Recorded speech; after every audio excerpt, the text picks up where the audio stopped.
If it's magic, then why can't it be everlasting? Like the sun that always shines. Yeah, this morning you're looking at photos of one of the best journalists that has ever worked at Broadcast House. And today, after more than 30 years, senior executive news producer Glenn Barr is saying goodbye. You're listening to a song off one of his favorite albums, Songs in the Key of Life by Stevie Wonder. That first line says it all. If it's magic, then why can't it be everlasting? But Glenn has decided to leave us, and this morning we get the honor of having him here with us this morning. We are all so sad, but we could not be happier for what you have in the future. So we actually cracked some beer open this morning, 8:52. Cheers to you. We're having a Stroh's. And Glenn, more than 31 years, you have seen it all. You started here as an intern. Yes. What's changed the most? Started in 1985 as an intern and was hired in 1986. You know what? Really, what's changed the most is just the everything is so instant now.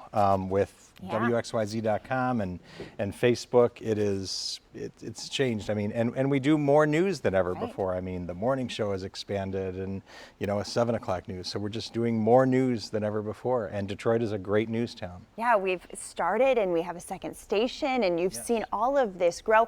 You've had a lot of roles. Tell me about some of the roles you've had here. Sure. I've kind of done almost every job in the newsroom. Hired as a production assistant and was a writer, and I produced the 5 and 11 p.m. newscasts, weekend newscasts, executive producer, assistant news director, and also I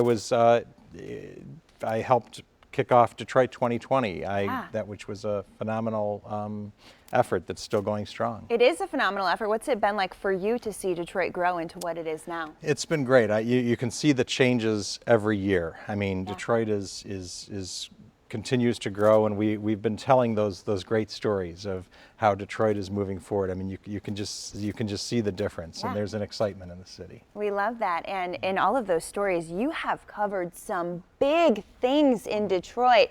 9/11, you were here, the blackout, Kwame. Tell me about some of your favorites. Sure. Well, obviously 9/11. We were here that morning, and that was a story that affected news coverage for years to come, and still to this day, obviously. The Pope's visit to Detroit was a big thing. The blackout in 2003. When that happened, we started hearing about blackouts in different areas and realized it was something that covered the whole Northeast. And boy, were we affected! And we were on the air with hours and hours of outstanding coverage and on backup power in a hot newsroom, and we did some great coverage. I love this story. You did some great coverage, and what did you tell me yesterday? And not a lot of people saw it. Not quite sure anyone saw it, but we all wanted to celebrate you. Malcolm, Chris, come on in here. We are going to have a cheers because you are one of the most wonderful people I have ever met, and my goodness, we are going to miss you. You will always be welcome here at Broadcast House. Thanks, Anne-Marie. And Alicia wanted you to drink her beer as well. She had to go.